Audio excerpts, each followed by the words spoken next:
Colgate Total. Be totally ready for life.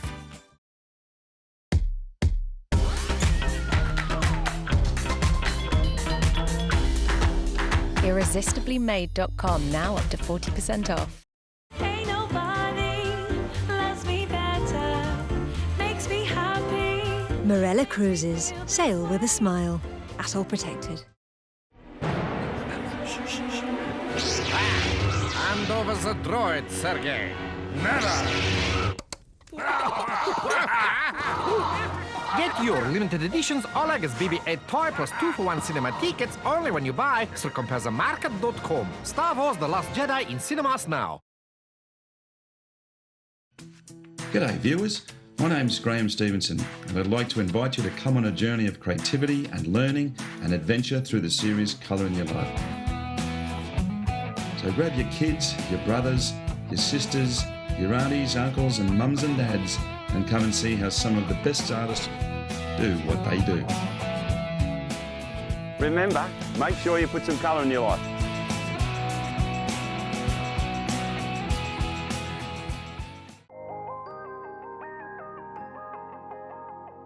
We're throwing a whole lot of history at you now, as Standing with Stones joins intrepid explorer Rupert Soskin in his quest through megalithic Britain.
This is Gorse Vawr in Pembrokeshire, and it's typical of Welsh stone circles.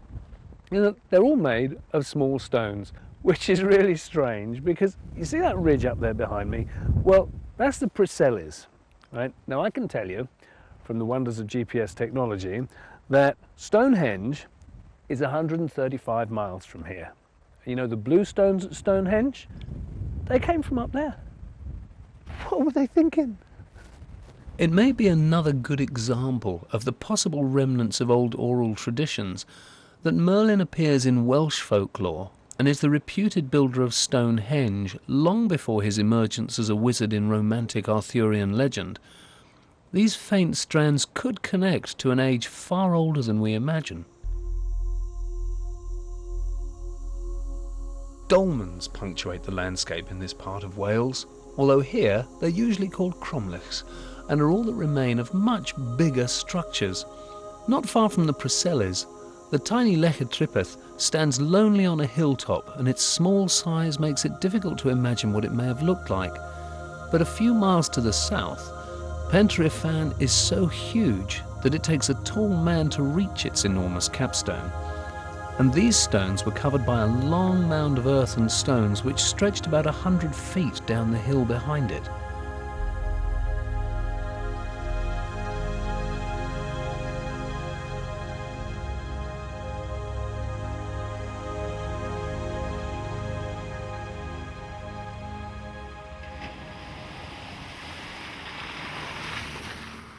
Further north, in a village called Ysbyty Cynfyn, not far from Aberystwyth, is an incongruous site illustrating the struggle between ancient belief and Christianity. The once powerful stone circle has been absorbed into the walls of the church graveyard, very much like the church sitting on top of Knowlton Henge in Dorset. The early church clearly recognised the greater impact of using the site for something new rather than destroying it. In contrast, the unspoilt circle of Moltiuchaf sits majestically on a hill looking out across the landscape just as it has for millennia. And sites like this highlight an aspect of these monuments which is often overlooked. They look similar, but this is a circle of stones forming an almost unbroken enclosure, clearly different from a stone circle where the stones are widely spaced and each has a deliberate placing.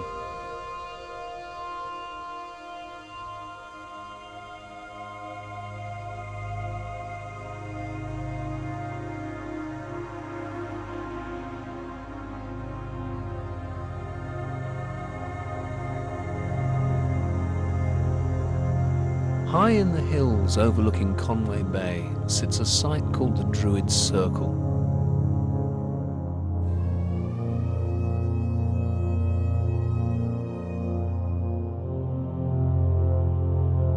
All through Wales, links with the Druids seems to grow stronger, and here it's not without reason.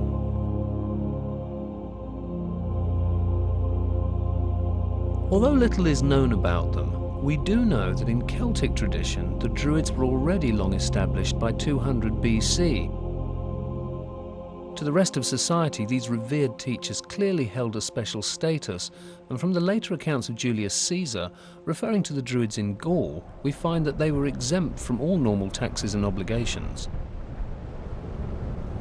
Interestingly, when it came to electing a successor for the position of Supreme Druid, if it couldn't be resolved by vote, it was decided by armed force. So much for peaceful mistletoe pickers. The Roman invasion of Britain was ruthless, and as they forged their way north, the opposing Brits, along with the Druids, were forced to retreat ahead of them through Wales. And it was AD 60 that everything came to a head. Rome had to overcome the troublesome Druids if it was going to achieve total control of Britain. It was here on the Isle of Anglesey that the Druids made their last stand against the might of the Roman Empire. And contemporary accounts tell of a people far removed from the peaceful white-robed mystics imagined by Stukely. The final battle started here at the Menai Strait. The Roman army arrived at the riverbank over there and looked across to a terrifying sight. Tacitus described the enemy as a dense array of armed warriors. He said, women in black with dishevelled hair were dashing between the ranks like furies and waving brands. Druids with their arms in the air yelling curses at the Roman army. He says that the soldiers were paralysed with fear. But nonetheless, the Romans won. And the Druids' mythical status today is the legacy of that once powerful force. And who knows what body of knowledge died with them.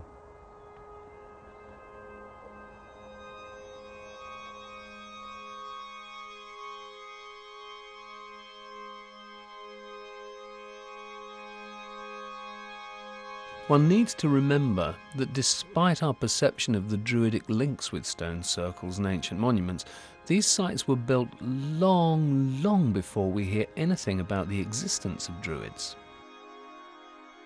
For example, on Anglesey is the profoundly mystical Barclodaia de Gaures, about 5,000 years old. A circular structure which leaves no doubt that it was a significant setting for ritual practices. There are what appear to be burial chambers to the sides, although only one was found to contain human remains. Stones positioned within the tomb bear strange carvings, and strangest of all, archaeologists have found that in the central area a fire had burned for a long time, into the middle of which had been poured a stew. A stew containing eel, wrasse, whiting, rabbit, mouse, shrew, snake, frog and toad. Now, easy as it is for us to associate such a recipe with a Shakespearean witch's brew, actually there is another interesting possibility. These people seem to be fascinated by creatures that live in the margins of the natural world. Creatures that live underground, where man would only place the dead, or in water where man couldn't exist at all, or only coming out at night when the veils between the living and the dead seemed to be lifted. In the mind of Neolithic man, could these creatures have seemed to pass between the worlds of the living and the dead? However we interpret this remarkable find, discovering these organic remains has given us a unique glimpse into the ritual lives of our ancestors. Soup?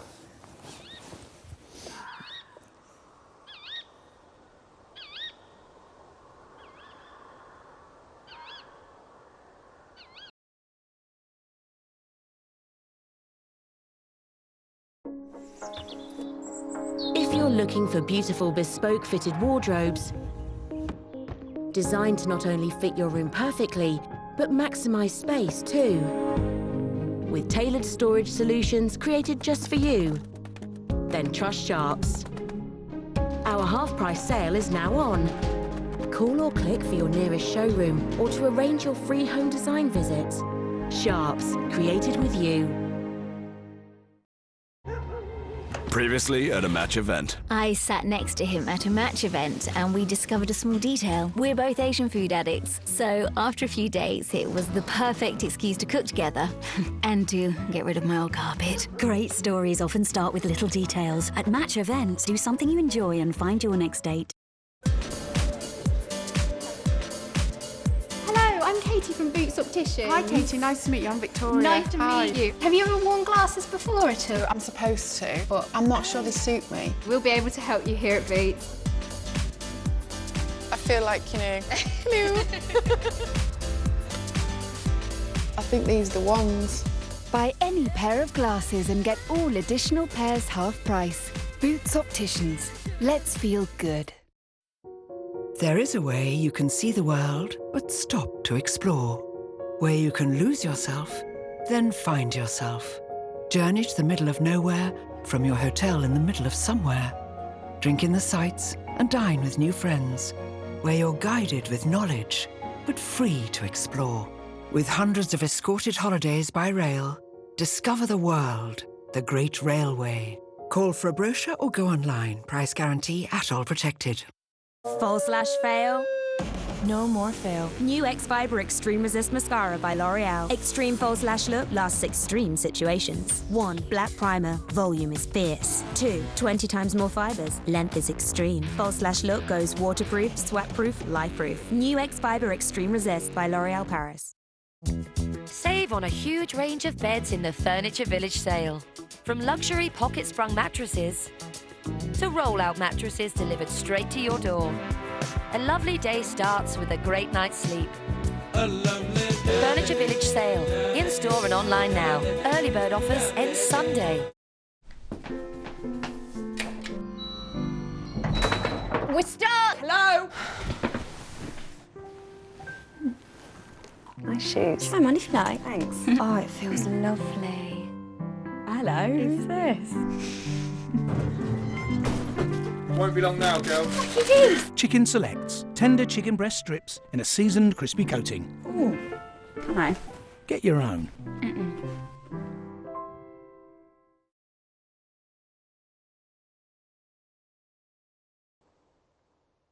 This is Bryn Celli Ddu, and it really is one of the most significant sites in Britain.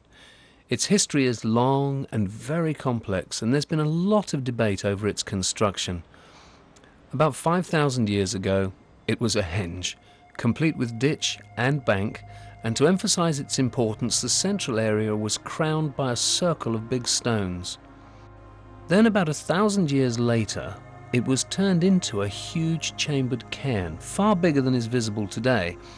The ditch was filled, and earth from the bank was used to provide material for the earth mound, and to make the tomb, the circle stones were moved and reused or broken and buried in a total destruction of what had been before. Another example of a total change of usage, a place being taken over completely and changed from an open place for the living into an enclosed place for the dead. In a way, it's like the stone circle of Ysbyty Cynfyn being absorbed into the walls of a later Christian graveyard, and it's possibly our best example of the underlying complexity at any site that was used for thousands of years. Got to be honest with you, I came here yesterday, and I thought that when I got to Anglesey, I'd tell you about the Druids and show you a couple of sites and go.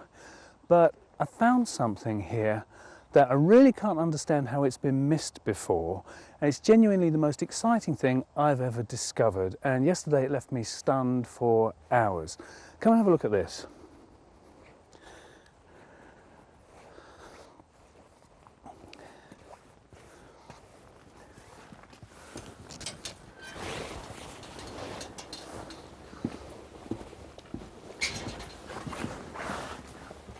This is the burial chamber, and here stands an impressive pillar of stone. It doesn't touch the ceiling, so it's not structural. It's important in its own right. Now, archaeological texts and writings about this site have described this as a monolith and as a carefully dressed pillar of stone, meaning it was cut to be this shape. But you can't cut these textures. So what could be cylindrical and this rough texture? It's a fossil tree trunk. Look, you can see where the bark has split, revealing the wood grain underneath. All around you can see traces of that. Now, don't switch off when I say what I'm going to say next. Some of these cut marks can only have been made when it was wood, not when it was stone. Look here, the bark has dragged. Stone would have split or shattered. And down here, two distinct marks, blows, where the wood has pulped.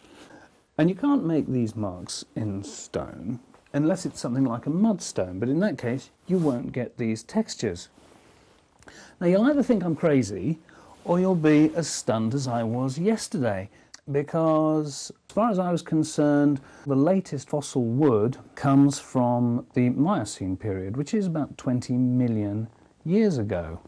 I sat on the floor, stunned and confused, and then rang a friend of mine who knows about these things, and apparently the latest research from Japan has proved that petrification, so that's turning into stone, can occur much faster than we thought, and it is conceivable that a piece of wood this size could petrify in under a century. But that's in extreme conditions. Now, even if we give it a few thousand years, we still have a wonderful story. We could have a tree trunk that has been worked by man. It falls into a bog with a high acid content and a high silica content, and over that period of time it turns to stone. Now when it was found again, it must have seemed like a thing of absolute magic. To Neolithic man, wood symbolized life and stone symbolized death. So here was a being of life and afterlife, living and dead.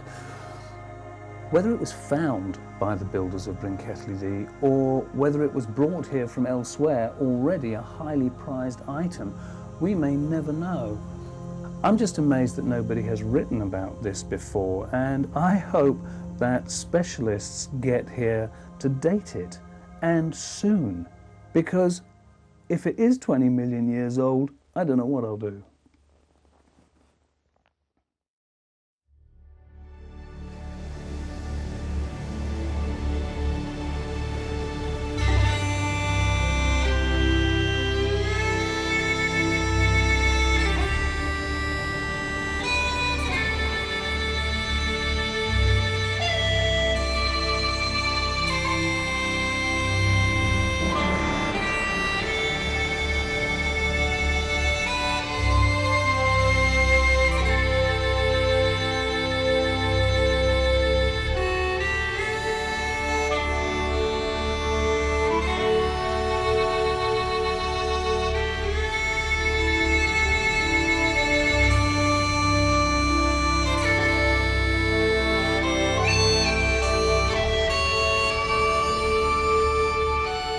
Ireland.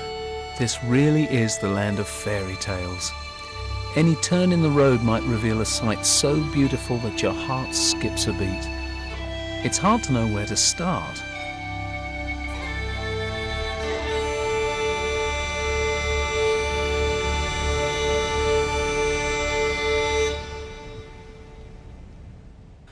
Until you see Castle Ruddery. Even as stone circles go, this looks a bit of a mess, but underneath its tired appearance lies a site as complex as Stanton Drew or Brinkethly Thee. Known as a circle henge, the stones are surrounded by a raised bank, and excavations showed it to have been built using soil from a ditch lying 24 feet outside the circle. And if that wasn't impressive enough, the excavations also revealed that the whole thing was surrounded by another bank which was supported by a wall of wooden posts. But even with all of that, it isn't what excited me about this site. Until I came here, I didn't know when or where I was going to talk about a particular obsession of mine: drill holes. Drill holes are a fairly common feature around megalithic monuments, and it's always intrigued me that no one really discusses them. One of the things that makes them so enigmatic is that in the main they all appear to be worked with the same size of tool. They've been dismissed by some as being worked in the last few hundred years by stonemasons attempting to split and clear stones from the land. Now obviously some of them could be exactly that, but drilled stones litter the landscape across Devon and Cornwall, with many of them still in positions which bear no relation to possible clearing. And even though these are atypical examples, here at Castle Ruddery there's evidence that I have good reason to be excited by this apparently minor detail. Firstly, this stone, close to the white quartz entrance stones, is drilled to create an elegant curved edge. The other half of it lies outside the circle, but clearly has nothing to do with clearing. And secondly, but most significantly, this stone lying to one side of the circle has 5 carefully worked slots for who knows what purpose. The thing is that I know an identical stone lying in a similar position in another circle, back on Dartmoor in southwest England at a place called Fernworthy. It would be extraordinary if these stones were not cut and positioned for the same purpose. So we may have another piece of evidence for a shared ritual or practice that we know nothing about.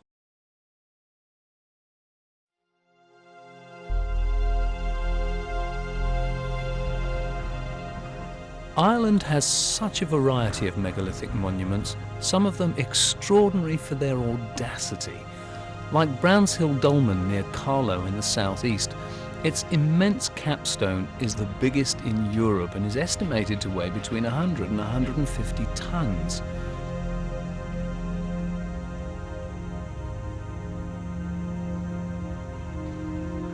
Others like Labercalee near Fermoy are extraordinary in their design. This looks more like a prehistoric diner to me.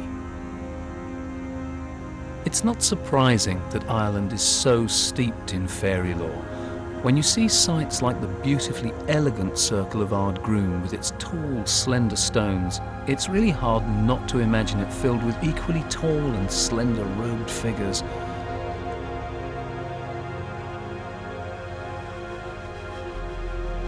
And utterly magical sites that, because of their settings chosen so carefully by their builders, seem to exist in another world altogether, like Urach, standing timelessly on the banks of a lake, facing a waterfall which cascades down from the hills on the far shore.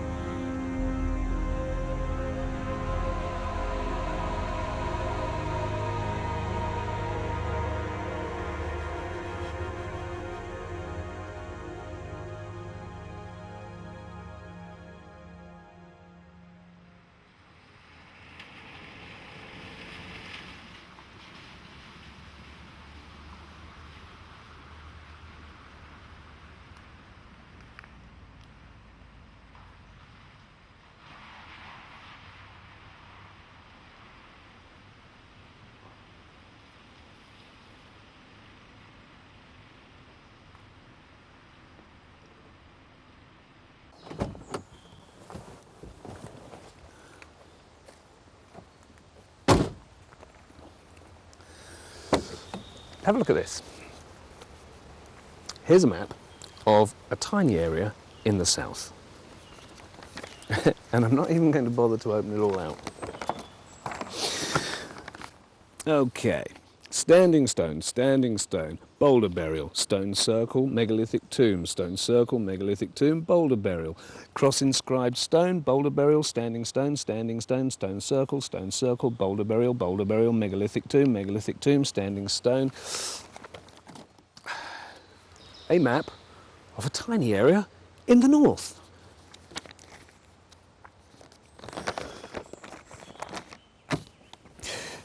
Cairns, megalithic tomb, pick anywhere.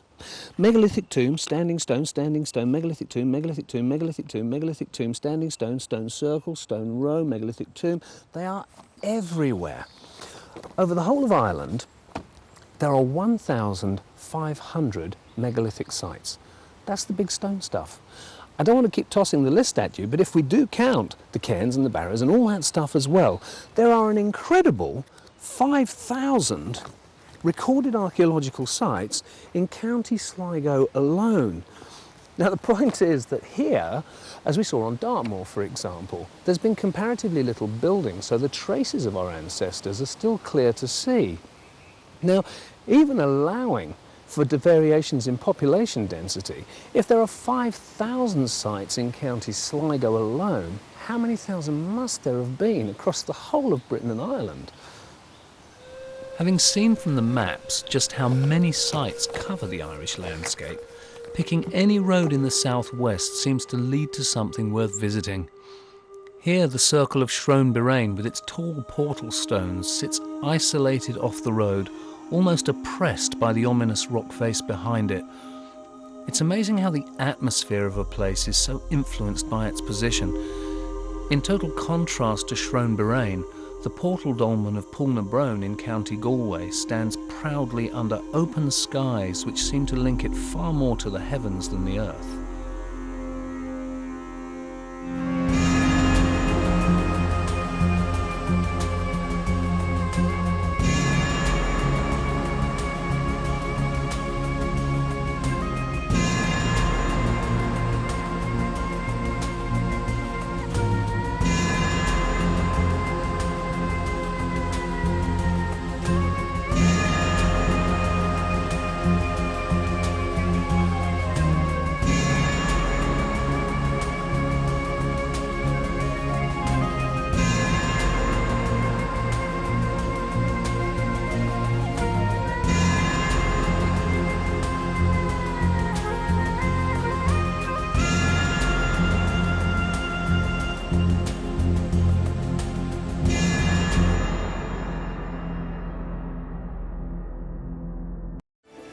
To find out more about our shows and ways you can do more for your community, visit our website.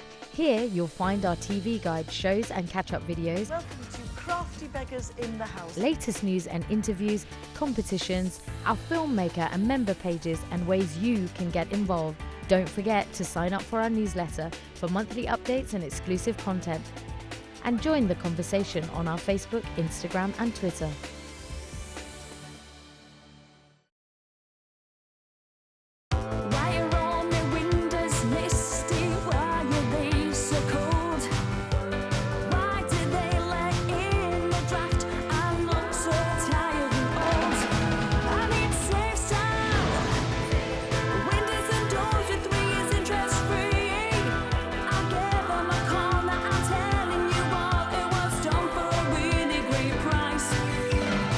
Call SafeStyle now and get 3 years interest-free.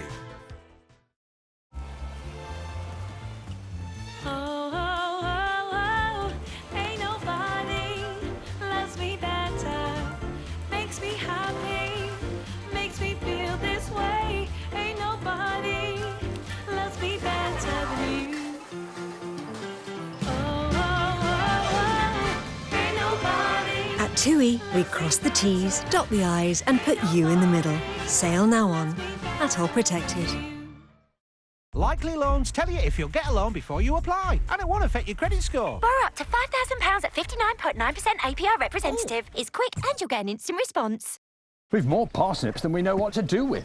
We've had them roasted, mashed, souped. Mary's even talking about parsnip jam. Oh, thank you. And thanks for your suggestion.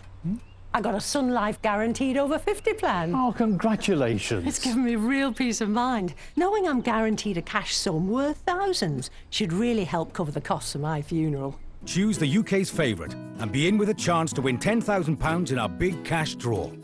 Call us today or search Sun Life Quote.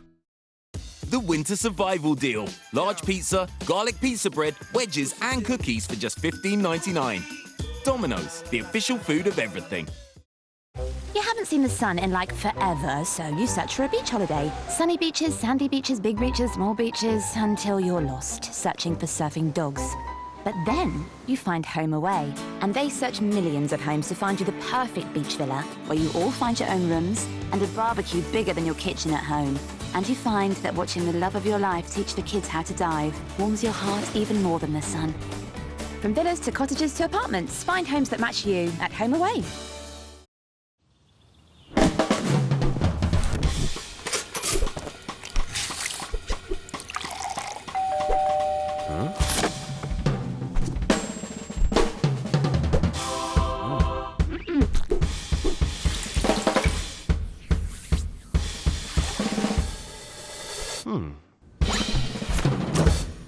Enjoy a smooth start to your day with Cornerstone, the perfect shave delivered to your door. Start today at cornerstone.co.uk.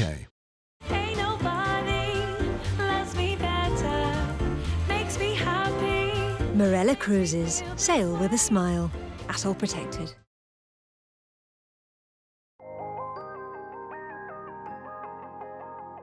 Up next, we're taking a stroll with Walks Around Britain, as it features enjoyable and easily accessible walks from all over the country.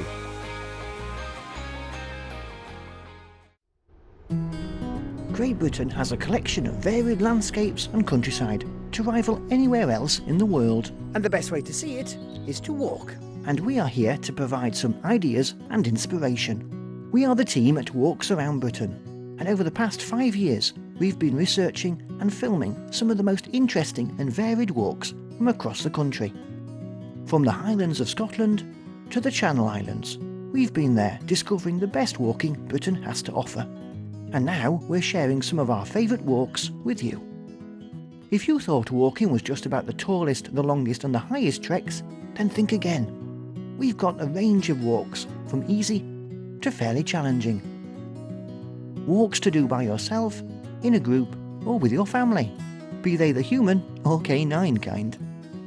Walks in the countryside, along water and the coast, through woodlands and forests, up fells and hills, around historic buildings and our industrial past, and not forgetting walks through our towns and cities.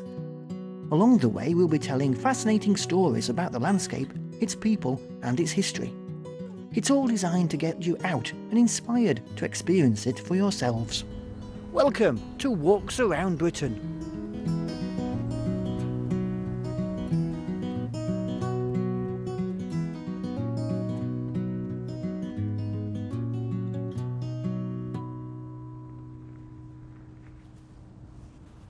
Hello, and you're very welcome to Walks Around Britain. Now, on our programme, we like to focus on walks which are between 2 and 8 miles, which are perfect to be done in a day. And the two walks that we have today